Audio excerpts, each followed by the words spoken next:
Middle class వాళ్ళందరికీ gold కొనాలని ఎంత ఇంట్రెస్ట్ ఉంటుందో అలాగే మన పేరు మీద ఒక ఇల్లు కానీ స్థలం కానీ పొలం కానీ కొనాలి అన్నది కూడా అంతే ఒక పెద్ద డ్రీమ్ లాగా అయితే ఉంటుంది. బట్ ప్రెజెంట్ పెరిగిన ఖర్చుల వల్ల మన శాలరీల వల్ల అలా రీజన్స్ వల్ల మిడిల్ క్లాస్ వాళ్ళు లేదా బిలో మిడిల్ క్లాస్ వాళ్ళకి ఒక ప్రాపర్టీ కొనాలి అన్నా హౌస్ కొనాలి అన్నా అది చాలా పెద్ద ఇష్యం అయితే అవుతుంది. సో ఈ రోజు నేను మీకు వీడియోలో వచ్చేసరికి రియల్ స్టోరీ, ఇది మా అంకుల్ ఫాలో అయి చేసిందనమాట.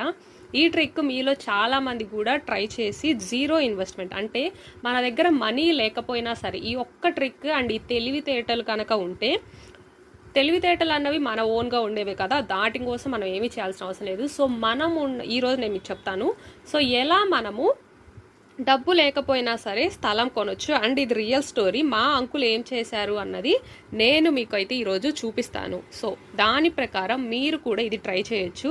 అండ్ వీడియో ఎండ్ వరకు